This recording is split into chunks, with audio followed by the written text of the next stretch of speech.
Hello friends, या व्हिडिओमध्ये आपण बघणार आहोत वेव्ह ऑप्टिक्सचे numericals exercise question 17 to 20.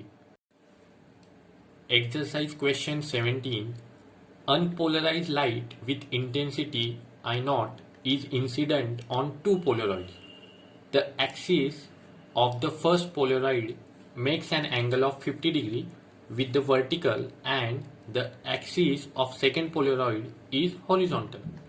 What is the intensity of light after it has passed through the second Polaroid?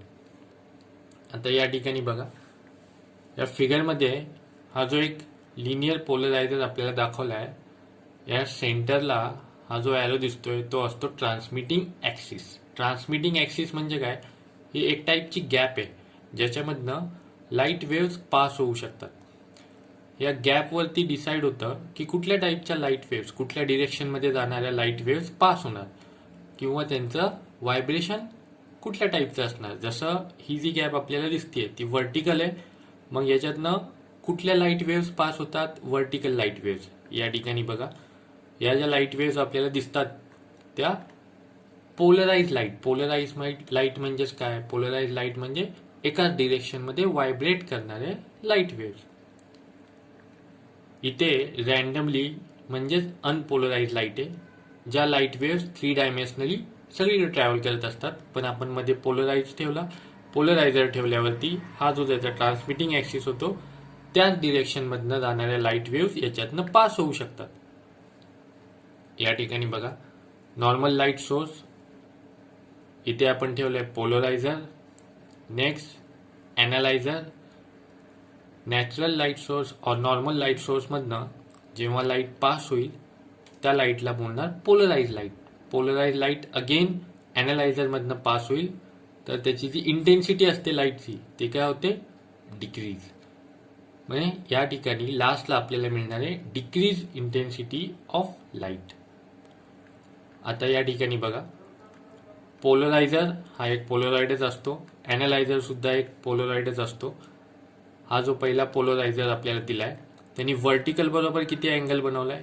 आपल्याला सांगितलंय व्हर्टिकल बरोबर 50 डिग्री. तर व्हर्टिकल बरोबर 50 डिग्री बनवला म्हणजे हॉरिझॉन्टल बरोबर किती असेल? 40 degree. So given axis of first Polaroid makes angle 50 degree with vertical, therefore angle of axis with horizontal is equal to theta is equal to 90 minus 50 is equal to 40 degree. आपल्याला calculate करायचं आहे intensity of light after passing second polaroid is equal to question mark. Solution. Let intensity of unpolarised light is equal to I0. If unpolarised light gets polarised its intensity becomes half. हा point लक्षात ठेवा. Therefore I1 is equal to I0 upon 2. म्हणजेच ही जी normal light source आहे पोलरायझरमधनं pass होईल. आता ही जी लाईट मिळली ती असेल पोलराइज लाईट. त्याची इंटेन्सिटी किती असेल? I1 is equal to I0 upon 2. Intensity of light after passing analyser is equal to I2. I2 is equal to I incident into cos square theta. I incident म्हणजे काय? हा जो आपला analyser आहे त्याच्यावरती कुठली लाईट इन्सिडेंट होणार आहे? Polarise light. पोलराइज लाईटची व्हॅल्यू किती होती? I0 अपॉन 2 इंटू अँगल किती आहे? अँगल या ठिकाणी कॉस स्क्वेअर 40. 40 कसं कॅल्क्युलेट केलं आहे आपण? हा जो अँगल आहे, हा जो ॲनालायझर आहे तो हॉरिझॉन्टल आहे आणि हा पोलरायझर त्यांनी अँगल बनवला आहे हॉरिझॉन्टल बरोबर 40 डिग्री. हे आपण इथं कॅल्क्युलेट केलं होतं, म्हणून आपण कॉस स्क्वेअर थिटाच्या इथे थिटा घेतला 40. Exercise question 18. In a biprism experiment, the fringes are observed in the focal plane of the eyepiece at a distance of 1.2 meter from the slits.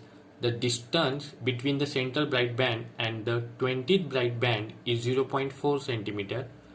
When a convex lens is placed between the biprism and the eyepiece, 90 centimeter from the eyepiece, the distance between the two virtual magnified images is found to be 0.9 centimeter. Determine the wavelength of light used.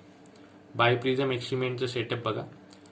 इथे source आहे, then बायप्रिझम आणि लास्टला आपल्याला स्क्रीनवरती pattern भेटणार आहे. Central bright band, then dark band, bright dark हे alternate bands भेटतील आय पीसमध्ये. गिवन आपल्याला काय काय दिलं आहे, डी कॅपिटल डी दिलेला आहे 1.2 metre, that is 120 centimetre. D म्हणजे काय, सोर्स आणि स्क्रीन म्हणजेच आयपीस आपण बोलू शकतो त्याला. या ठिकाणी स्क्रीन म्हणजे काय असणार आहे, आयपीस. त्याच्यातलं डिस्टन्स दिलं आहे D is equal to 1.2 metre is equal to 120 centimetre. Next x20 is equal to 0.4 centimetre. x20 म्हणजे काय, the distance between the central bright band and the 20th bright band is 0.4 centimetre. Next आता हा जो part आपल्याला दिला आहे D1, U, V, lambda हे सगळं काय दिलेलं आहे आपल्याला. When a convex lens is placed between the biprism and the eyepiece 90 cm from the eyepiece, याचं मिनिंग काय दिलंय आपल्याला. कॉन्व्हेक्स लेन्स आपण या ठिकाणी बघा एक पुट केली आहे, आयपीस पासनं 90 सेंटीमीटर लांब आहे. सो आपण V ची व्हॅल्यू, V म्हणजे काय, हे जी कॉन्व्हेक्स लेन्स आहे त्याच्या लेफ्ट साईडला ऑब्जेक्ट आहे, राईट साईडला इमेज बनली आहे. इमेज आणि ही लेन्स याच्यामधलं डिस्टन्स म्हणजे V. लेन्स आणि ऑब्जेक्ट याच्यामधलं डिस्टन्स म्हणजे U. ऑब्जेक्टची हाईट म्हणजे स्मॉल डी आणि इमेजची हाईट म्हणजे स्मॉल D1. D1 आपल्याला किती दिलं आहे, 0.9 centimetre. Magnified images is found to be 0.9 centimetre. U म्हणजेच हा जो ऑब्जेक्ट आहे त्याचा लेन्सपासून distance 30 centimetre. V 90 centimetre. Lambda आपल्याला कॅल्क्युलेट करायचा. हा लॅम्बडा का आपल्याला कॅल्क्युलेट करायला सांगितला आहे आणि तो कसा कॅल्क्युलेट करणार. एक्सएनचा फॉर्म्युला काय, N lambda D by D. या फॉर्म्युल्यामध्ये लॅम्बडा कॅल्क्युलेट करायचा असेल तर आपल्याला एन माहिती पाहिजे, डी कॅपिटल डी माहिती पाहिजे, स्मॉल डी माहिती पाहिजे आणि एक्सएन माहिती पाहिजे. त्याच्यातलं कॅपिटल डी आपल्याला माहिती आहे, x20 ते माहिती आहे, म्हणजेच एन किती होईल 20. पण आपल्याकडे या ठिकाणी स्मॉल डी नाही आहे. स्मॉल डी म्हणजे काय होतं, इथे S1 आणि S2 हे जे दोन सोर्सेस आहेत लाईटचे यांच्यामधले डिस्टन्स, त्याच्यासाठी आपल्याला कॅल्क्युलेट करावं लागेल स्मॉल डी. त्याच्यासाठी फॉर्म्युला आहे linear magnification D1 upon D is equal to V upon U. याच्यासाठी आपल्याला ही सेकंड कंडिशन सांगितली कॉन्व्हेक्स लेन्सची. त्या ठिकाणी मॅग्निफाईड इमेज बनली आहे, त्याचं डिस्टन्स दिलं आहे लेन्सपासनं V. टोटल डिस्टन्स किती होतं, ऑब्जेक्ट आणि आयपीस याच्यामधलं टोटल डिस्टन्स आपल्याकडे होतं 120 सेंटीमीटर. सो 120 मधनं आपण V मायनस केला की आपल्याला U मिळेल. Solution A, linear magnification D1 by D is equal to V upon U. So D is equal to D1 into U by V. Values put करा, calculation करा. So D is equal to 0.3 centimeter. B, the distance of nth bright band from central bright band, xn is equal to n lambda capital D by D. So x20 is equal to n lambda D by D. So lambda is equal to x20 D upon n capital D. So lambda is equal to x20 ची value आपल्याला दिली आहे, small D ची value आपण just calculate केली. n किती आहे 20th bright band, so n ची व्हॅल्यू पुट करा. कॅपिटल डी आपल्याकडे आहे 0.4 आहे, त्याला आपण कन्वर्ट करून घेऊ 40 इंटू 10⁻². 0.4 हा जो डेसिमल पॉईंट आहे राईट साईडला दोन प्लेसेस शिफ्ट करा. So 40 into 10⁻². 0.3 इथे पण डेसिमल पॉईंट शिफ्ट करा 2 प्लेसेस. So 30 into 10⁻². कॅल्क्युलेशन बघा, कॅल्क्युलेशन काय होईल, 20 नी 40 ला डिवाइड करा, डायरेक्ट इथे 2 येईल. 30 नी 120 ला डिवाइड करा 4 येईल. 10⁻² आणि 10⁻² यांची पॉवर ऍड करा. -2 किती बनेल 10⁻4. 2/4 म्हणजेच काय 0.5 इंटू 10⁻4 सेंटीमीटर. हे झालं लॅम्बडा. -4 ला करून टाका -5, डेसिमल पॉईंट शिफ्ट करा राईट साईडला. सो 5 इंटू 10⁻5 सेंटीमीटर झाला. मीटरमध्ये कसं कन्वर्ट करणार, 10⁻²नी मल्टिप्लाय करा. सो -5 आणि -2 ॲड करा. सो लॅम्बडा येईल 5 × 10⁻⁷ मीटर. आपल्याला आता याला कन्वर्ट करायचं आहे अँगस्ट्रॉम युनिटमध्ये. अँगस्ट्रॉम युनिटमध्ये कन्वर्ट करताना मीटरला आपण मल्टिप्लाय करतो 10⁻10. सो 10⁻10नी मल्टिप्लाय करा. पॉवर बघा -7 आणि +10. सो -7 + 10 आन्सर किती येईल 3. So lambda is equal to 5 × 10⁻³ angstrom unit. 5 × 10⁻³ 10⁻³ म्हणजेच किती 1000. 1000 × 5 5000 अँगस्ट्रॉम युनिट. ही झाली आपली लॅम्बडाची value. Exercise question 19. In Fraunhofer diffraction by a narrow slit, a screen is placed at a distance of 2 meters from the lens to obtain the diffraction pattern. If the slit width is 0.2 mm and the first minimum is 5 mm on either side of the central maximum, find the wavelength of light. Fraunhofer diffraction ची arrangement बघा. इथे slit दिली आहे, या ठिकाणी screen आहे. स्क्रीनवरती आपल्याला pattern दिसेल, bright band, dark band, bright band, dark band. या ठिकाणी ही जी अरेंजमेंट आपल्याला दिसते हे कशासाठी आहे, हे इंटेन्सिटी दाखवतं आपल्याला. या ठिकाणी बघा ह्या वेव्हची जी इंटेन्सिटी आहे ती जास्त आहे. याचं मिनिंग काय, इथं जो ब्राईट बँड बनेल त्याची इंटेन्सिटी जास्त असणार. हळूहळू इंटेन्सिटी डिक्रीज होत चालली आहे. जसं जसं सेंट्रल ब्राईट बँडपासनं आपण राईट अँड लेफ्ट दोन्ही साईडला जसं जसं लांब जाणार तसं तसं हा जो पॅटर्न आहे त्याच्यातली ब्राईट बँडची इंटेन्सिटी, जे काही बँडमधले त्यांची इंटेन्सिटी डिक्रीज होत जाते. Given distance between screen and lens is equal to D is equal to 2 metre. Slit with is equal to A is equal to 0.2 millimetre. त्याला मीटरमध्ये कन्वर्ट करू. त्याच्यासाठी 10⁻³ मल्टिप्लाय करा. पॉईंट जिथे 2च्या लेफ्ट साईडला आहे त्याला राईट साईडला करूया, म्हणजे -3 बनेल -4 आणि इथे पॉईंट 2च्या इथे येईल 2. x1 is equal to distance between central maximum and first minimum, that is equal to 5 millimetre. So 5 × 10⁻³ metre. हा जो सेंट्रल मॅक्झिमम आहे तो म्हणजेच ब्राईट बँड.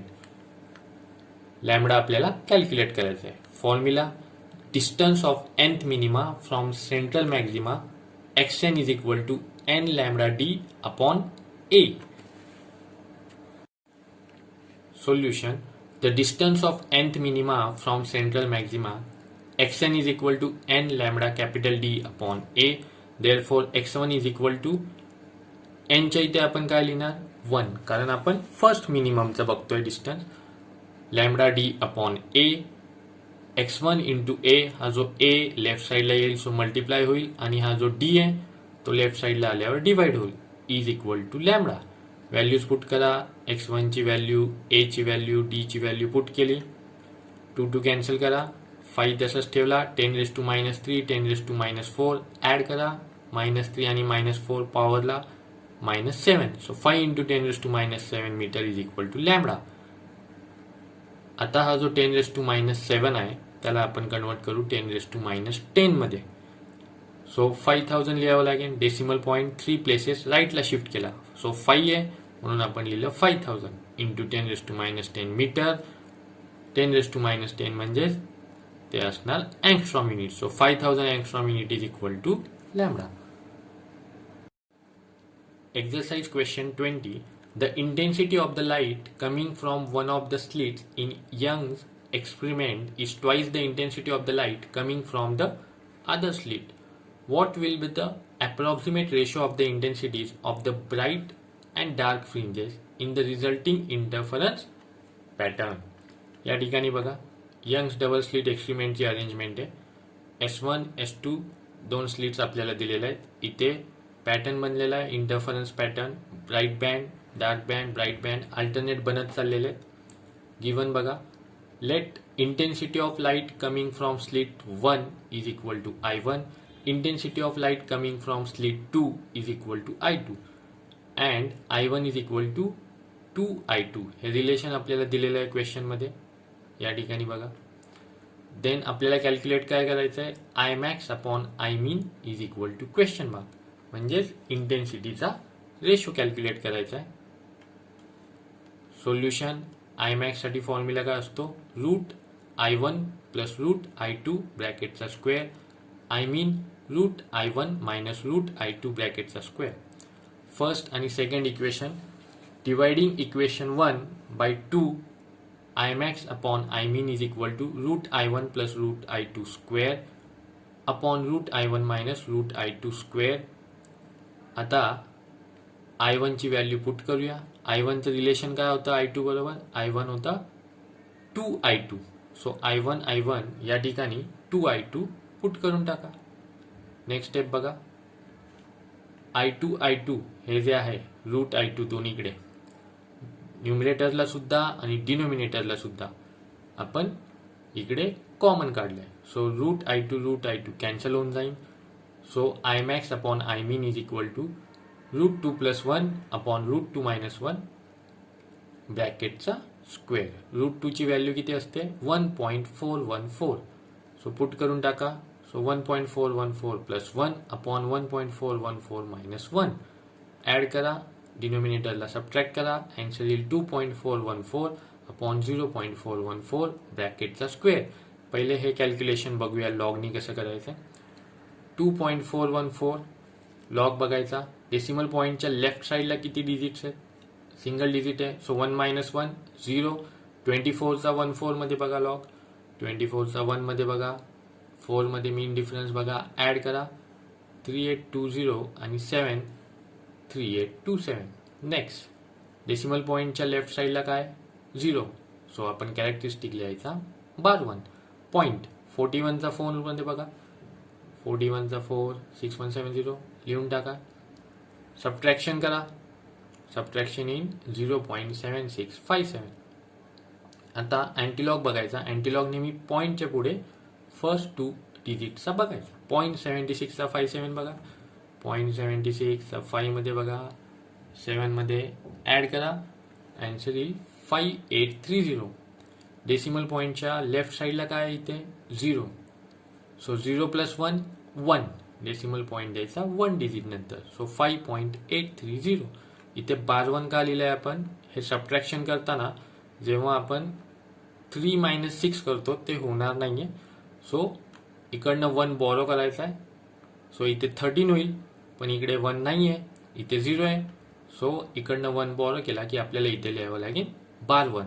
आणि इथे मायनस करताना हा मायनस आणि हा बार 1 हा प्लस होऊन जाईल. सो बार 1 प्लस 1 इथे 0 येईल. हे कॅल्क्युलेशन लक्षात ठेवा बरं का. नेक्स्ट सो आपलं आन्सर आलं 5.830. सो 5.830चा स्क्वेअर, त्याचा आन्सर येते 34. याचा स्क्वेअर कसं करायचं बघा. 5.830चा लॉग बघायचा, डेसिमल पॉईंटच्या आधी सिंगल डिजिट आहे. सो आपण 1 मायनस 1 कॅरेक्टरिस्टिक लिहूया 0. पॉईंट 58चा 3 बघा, 58चा 3 7657. सो 0.7657 इंटू 2 करायचं, कारण आपण स्क्वेअर बघतोय.